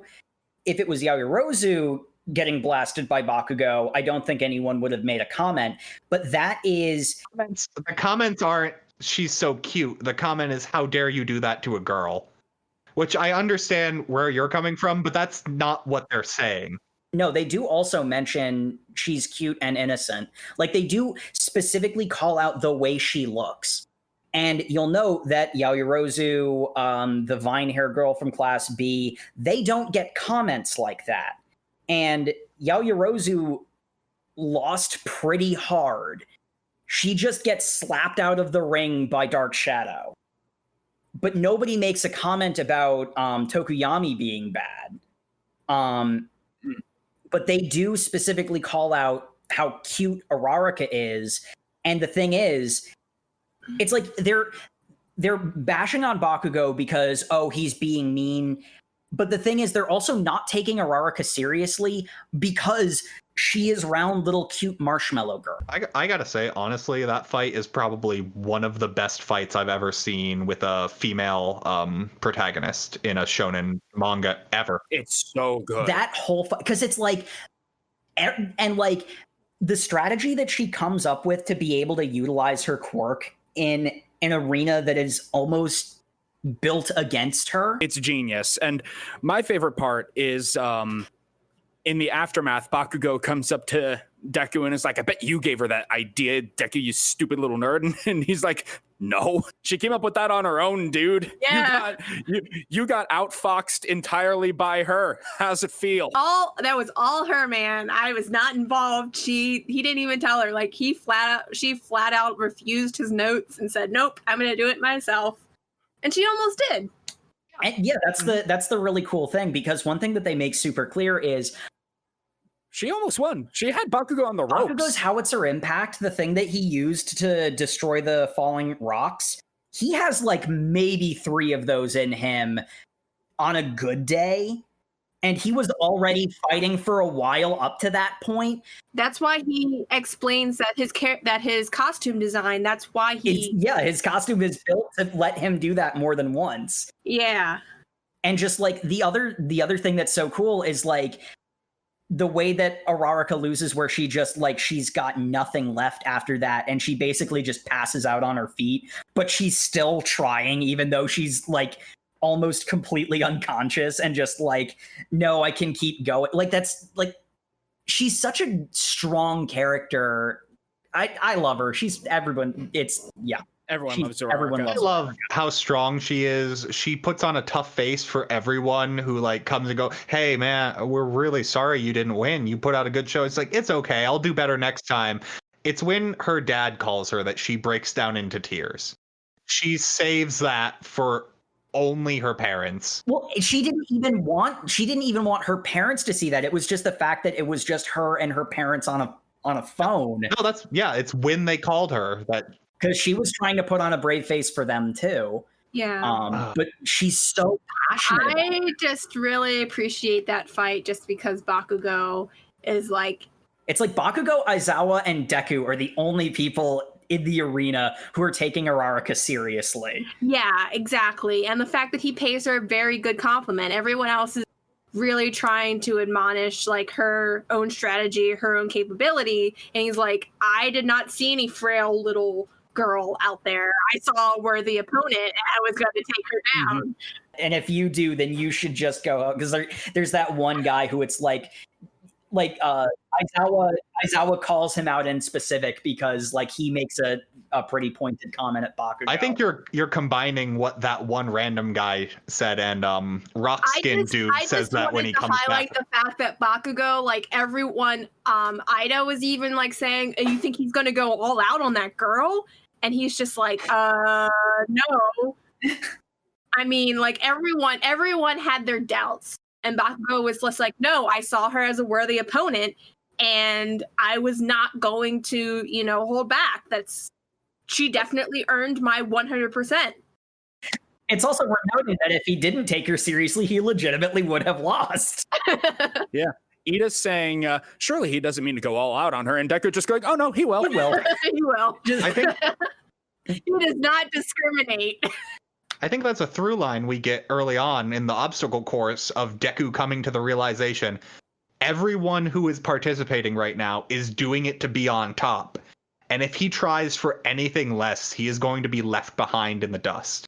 Yes. Everyone who is here is giving it their all, and to do any less is an insult to everyone trying. And that is the beautiful thing about Hiroaka. It is a bunch of people doing their best to become the best them they can possibly be. And I love it. I know, same. I have to echo that. And the fact that, even if they are all rivals, they still have friendships. I mean, most of them don't take it personally. Ida is like, I'm still your friend, Deku, but I'm still gonna...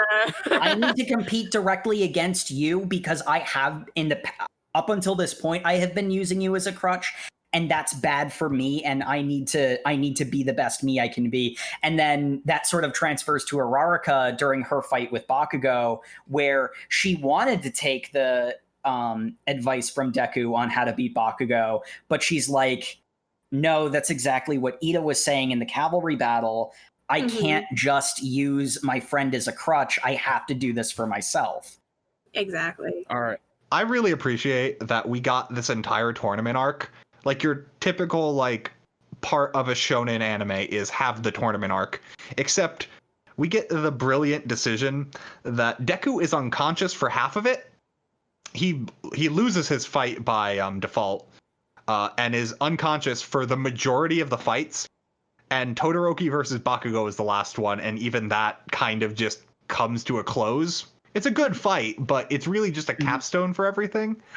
But we get 3 fights, I believe, that happen completely off screen, and we get to be told by Ida in 3 speech bubbles that, oh yeah, I beat the vine-haired girl. But we don't even get to see that fight happen in the background like we do with Rock Guy versus Steel Guy, or Yuga Kirishima and Tetsutetsu. Yuga versus waifu girl Mina. Yuga versus Mina. Both of those we get like 1 or 2 panels of what's going on while side stuff's happening. But we don't get to see the girl with plant hair get utterly decimated. And I'm going under the theory that's because Horikoshi hates drawing hair. And he really hates the fact he designed a girl who's had... Said in his notes that he specifically does not like her hair because it's too complicated. And I am 100% guaranteeing he had her defeated off screen because he did not want to have to draw her dead. Yeah. He's like... If I recall correctly from the character notes, he said, I love this character. I love her design. I absolutely despise drawing her because her hair is a nightmare, and I break out in a cold sweat every time she comes up. I just really appreciate the character notes because I'm just like, I get it. It's really awesome character, but I would hate to have to draw this so many times. There's a pretty common through line, despite the fact this man loves to draw hands. He constantly critiques characters like, I really wish I hadn't given him this hairstyle. This person hates drawing hair. He does. He hates hair so much. Just make someone whose quirk is their hands is hair, or their hair is hands. He's working on it. God. He's done it. Probably. It'll happen. My quirk is that I have hands for hair. That works. Did we want to talk about Endeavor at all, or Endeavor? The fact that he's basically Blaziken? The fact that he's a bastard. like his Totoroki's dad, like, is an asshole. Yes. genetically he got a quirk marriage, which he's specifically looking for someone with ice powers because his power overheats and that's its weakness. But if he had someone with ice powers, they would counterbalance and be the perfect quirk. The fact that now we have quirk marriages which are, I think, we don't have them anymore. A step up from like arranged marriages, because I mean, like, arranged marriages, whatever, but I mean, this is a point where... That's the thing. Quirk marriages are arranged marriages. They're also just eugenics experiments also. It's a step above just arranged. It's like full out, like, we're experimenting with quirks here. But yeah, we get Todoroki's backstory about how his mom raised him mostly because his dad barely in the picture, despite the fact that's right, he loved Todoroki because Todoroki had fire powers. The rest of his children were worthless and not even mentioned. He was the best. His mom raised him. His father tortured him. Cough, cough, I mean trained him. But like, his mom also hated Todoroki because he had that little bit of fire in him, like Endeavor, who he can't stand. Fire, because remember, he wasn't exhibiting his power, his quirk, like his father. Look at the boy's hair. Well, she couldn't stand looking at the left side of him. It reminded her too much of her abusive husband. I don't agree with what she did in any capacity, but I completely understand why. I don't think she agrees with what she did. She's in a mental institution. I don't think she's in a right state of mind. Like, he goes to visit her at the hospital. I think I understand why. Don't get me wrong. But I also feel that this was just, it's just furthering his abuse. Essentially, she's never been treated of why she hates her husband. It's obvious why. We know why she hates her husband. But, it's not like she's not undergoing any treatment. She's essentially just being held. Yeah, no, she's institutionalized. Yeah. But she's not receiving any treatment of like, oh... A lot of times you don't receive treatment when institutionalized. Yeah. Yeah. I know, but I just don't find this fair. Yes, what she did was wrong. Oh, it's explicitly unfair. Yeah, essentially, you're being put away despite the fact that what you really need is the underlying frustration, the underlying abuse to be addressed. What she needs is a divorce and for Endeavor to go to jail, but that's not going to happen because he's technically not broken any law. Yeah, I don't think Endeavor did anything illegal. I think he's just a bad person, which is... Yeah, exactly. Like, because here's the thing. I don't think Endeavor hit any of them. I think she's the only one who's... He hit Todoroki a lot, but it was combat training, therefore it was legal. Yeah, no, that's what I'm saying. The one who deserves to be locked in a box, never to see the light of day again, is Endeavor. But technically, he didn't break any laws. He's just a bad person. Like, I think that's one of the things I like about the resolution to this arc so much is Totoroki loses, but he's still processing some emotions. Mm-hmm. It's the reason he can't go all out against Bakugo, who has a understandable, kind of sad, and also incredibly hilarious reaction to that. He has to be restrained because he's not accepting the victory. Yes, that was beautiful. That's why I call him my rage puppy. But the one thing I thought was really beautiful was Todoroki's reaction to meeting his father, going like, finally, I can train you in earnest. You'll be willing to accept my power. And Todoroki going, you know, he doesn't say this, but this is clearly the emotions he's processing, is I've hated you for so much of my life, and I've rejected everything that's part of you. But now I think I'm just not going to think of you. No, he did say that. Mm-hmm. He says, I wasn't even thinking about you. The part leading up to that, though, is like, I've hated you, and I've done things out of it. And I think it's the step Todoroki needs, which is, this sounds wrong, but what he needs to do is forgive his father, because he's holding around a lot of rage and resentment that isn't bettering him as a person. He doesn't need to forgive his father. He needs to let go of the hate that his father has hung around his neck like forgive him. He needs to forgive him. There's a difference between forgiving someone and like accepting what they did. Yeah, like forgiving someone is letting go of the like. I feel like that can't be forced. I mean, obviously we're talking about fictitious person, but I'm saying you can't say he needs to forgive him and then tomorrow Todoroki forgives him. No, forgiveness is a process. Yeah. Yes. So he might never forgive him, but he has to accept that I'm not going to live in my father's shadow. I'm going to do me. I'm going to be the hero that I want to be and not pay him any mind. I still haven't forgiven him yet. He was still very abusive and a horrible person, but I'm going to do me. And sorry, dad, sorry, sperm donor. You're going to have to do whatever you do, but I'm not going to live in your shadow. I'm not going to be your protege. I'm going to do me and be the best hero that I can be. But no, that's where he is right now. He's saying, I'm not going to be you, and rejecting him.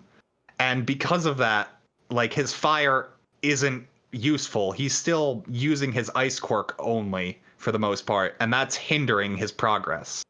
What he needs to do, like, is forgive his dad, get rid of the negative resentment. You can't force him to forgive his father. No, I'm not forcing him to do anything. He's a fictional character. That's what I'm saying. Like, you can't get past the trauma without forgiving his father. I think what we're getting down to is the fact that Hiroaka does the thing that no other shonen is brave enough to do, and that is admitting that, hey, maybe years worth of mental health issues aren't solved in one pep talk in a fight. Exactly. That's what I'm saying. What, you mean I can't just say something inspiring with swelling music and then punch him in the face and suddenly everything's okay? Oh, Dad and I are best friends now. I totally forgive him for all of that. It's like, no. It could be months, it could be years before he eventually forgives his father. I'm just saying, like, this isn't something that's going to happen overnight. He's taken steps forward.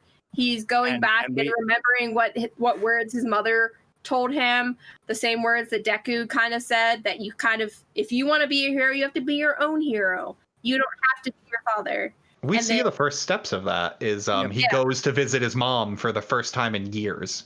For the first time since she scarred him. Oh yeah. Then the takeaway here is that Todoroki is on the road to good mental health, and we all love and support him. I love and support him in every way possible. He is the best.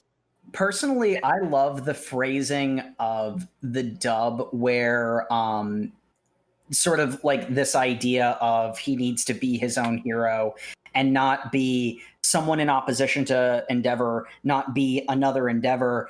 Deku says, it's your quirk, not his. I love the way that that's phrased. Okay, so the most important part of a conversation involving Hiroaka, waifus and husbandos. Yes. I think it's well established at this point that Mei Hatsune is best girl for Sam. AdMech powers. I think you mispronounced Mia. That's weird. Hey, Or Mina. it's only one. Okay, I have a list. Okay. Tell us your list. I'm curious. Okay, so Are I you have just gonna May. name all of the characters? No, it's not. I have a very specific list, other than the few that I highlighted that I absolutely abhor.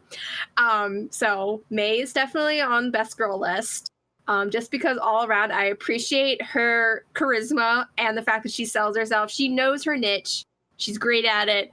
100%. I would definitely have her support. I want to say Suyu also just because I like her character design. I know that she's supposed to be, she's Frog Girl. But I mean, I kind of appreciate. She's so charming. Yeah, I find her very charming.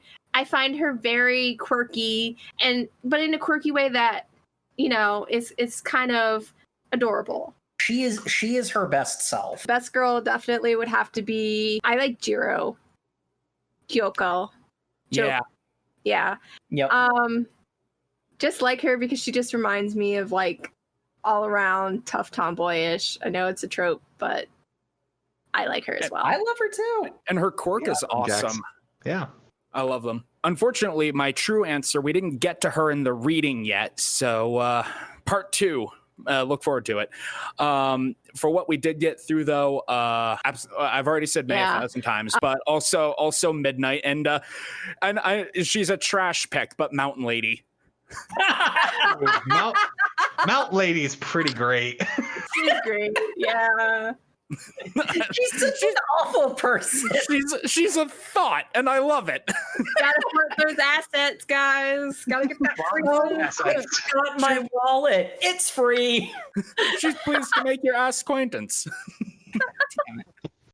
She knows her market, and she just she's yes. City because she wanted people to know she's beautiful. Double cheeked up on a Thursday afternoon. The sun's still out. Hella ass. She's a welcome thought. Yes. That was a good pun.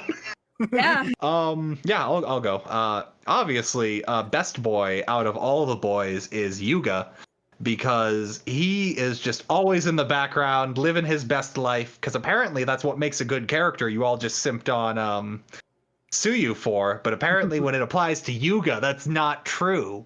But no, I just like him because he's always doing his dynamic poses, and he's got the looking good part of being a hero down pat, which, according to All Might, is just as important as being a good hero.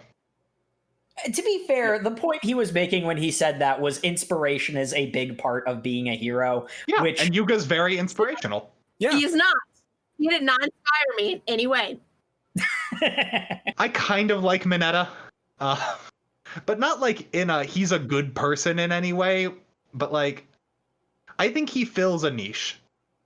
And he's better than everyone in class 1B by nature of the system. He beat 15 incredibly competent people and everyone in the general studies course. Like, he's there to prove a point that it really just matters how good your quirk is, because he's got insanely good quirk. I feel like a better crafted character could be equally hateable. Well, hold on. You also can't hate Mineta, because Mineta's the one who tricked all the girls to get the costume change into cheerleader outfits. That's true. That is true. But see, that's what I'm saying. Sam, cut out everything they said. So yeah, best girl, I gotta go with Mia, just from like design-wise, because I really like her design, and I think she's supposed to be a slug. I never really got. She's an alien. Oh, Yeah, really? she's an alien. Is her like an alien aesthetic? Oh, cool. So that's why she can shoot acid, and that's pretty cool. But I think character-wise, and obviously from what we read, is what we've got to go on. What's Creation Girl? Because I really like her. Yagurosu. Yeah, Yazurozu, I really like, because her quirk is really good, and she can create things. And also, wardrobe-wise, really hates wearing shirts. But Yeah. But I think she fits the niche, along with Invisible Girl. Actually, both of them are pro heroes who quirk is really not immediately combat relevant. So a lot of what they do is something realistically a quirkless person could be almost as good at. And I really love that aspect. In other words, they kind of are like a support. They could be in a support role. I mean, she could fashion. I don't think she wants to be in a support role. She very much wants to be. I know she wants to be a hero, but what I'm saying is like her quirk could also be included in being one of those who are a crafter or inventive. I mean, yeah, realistically, she's probably one of the people who could actually make more money not being a hero by going into like the manufacturing industry, just with how powerful her quirk is. But she wants to be a hero. But yeah, those are my favorites. All right, and finally, Jacob. So, for me, call me basic, but best boy is Deku. I love Deku. He's just so damn earnest, and in a lot of ways, he is the person that I aspire to be. Which I think if Deku were a real person, he'd probably appreciate that. But I just like, he's the kind of person I wish I was. And best girl for me, I think I mentioned before, is Yaoyorozu. Part of it is stuff I know from like later stuff with her character arc, but just she's smart, she's smart, she's talented. I gotta say, it's more that I find the comment hilarious, but like Jiro making the comment about when Yaoyorozu makes the insulated blanket, and she's like, "You're having a wardrobe malfunction." It's like, I'll deal with it later. Yeah. Just matter of factly, you're having a slight wardrobe malfunction there. We are being attacked by villains. I will handle it later. I will deal with this later. Did I go for my husband knows? I don't think. I don't think you did. I think you just did waifus. Yeah. So my all-time favorite, I have to say my first, is Totoroki. No surprises there. He's just all around, has the tragic backstory, has super powerful quirk. I really look forward to this character's growth in the future. All around, just great person. Second, I would have to say is Shinzo. Don't know too much about him, but I really I like his quirk. But I also like how, cavalier he is about the fact that the system isn't necessarily fair. I look forward to seeing how he pops up in the future, and, what criticisms he pulls forth with how he wants to, pursue his goal of becoming a hero. A lot of my husbandos are actually about, I enjoy the momentum that their quirk and their backstory has that kind of propels them through the plot. I also kind of grew on me. It's kind of strange, but I also like Tokoyami. That I can't really quantify, but he just seems... I like his quirk, but I also just like how headstrong he was. Especially what really drew my focus was during the Cavalry challenge of how everyone was kind of distancing themselves from Deku. But, he was just kind of like, I don't want to say all on board, but he was okay with joining Deku's team. Like, he wasn't like, oh, I can't, absolutely not. I can't be with you because you have a target on your back. He was just like, no, I'm down for being on this team. I'm kind of flattered that you chose me, kind of thing. So, yeah. In a weird way, I definitely appreciate him. He's a hero. Tokoyami's my favorite as well. Second, and Bakugo is just rage puppy because I just love him. Close second for me after Tokoyami is Kirishima, because he's just the broest bro in the entirety of 1A. It's true. Anyone who can be Bakugo's friend is a saint by default. Yes. Kill you. Yeah, sure. You too, buddy. and I like his simple but effective quirk. He am become hard, punch good, no get hurt. And it is an infinitely deep well of dirty jokes, and that just That just completes a character for me. And of course, there's the epic rivalry between him and Tetsu. Yeah. Tetsu. Yes, because they are exactly the same. They keep complaining about how the other one is stealing their spotlight because you have the same quirk as me. You stole my shtick. Fight to a draw and then settle who won with an arm wrestling match off screen. Yeah. I think that is a good place to end it. Thank you all for listening to the OverMangaCast, our ridiculousness. Next week is going to be a real treat for Jake. We're reading Dragon Ball Super. There are 13 years worth of my life of backstory that is going into how much I'm going to enjoy him suffering. Enjoy it. I look forward to it. So excited. If you want to read along with us, then we are going to be doing basically the entire thing because it's super freaking short. But we're going to be doing chapters 1 through 42, which is the entirety of the Tournament of Power. Get ready to unleash the power of Ultra Instinct. Thank you all for listening. Remember to subscribe and review the podcast. Follow us on Twitter. Matt, what's that? OverMangaCast. Basically, we'll get the reading list and any just funny clips any of us found that it's pretty much just shit posting. Yeah, our Discord is flooded with screenshots of particularly humorous parts of the mangas. And if you follow us on Twitter, you'll get to be privy to those. Yes. Yes. Good night, everybody. Yep. Good See you night. next week.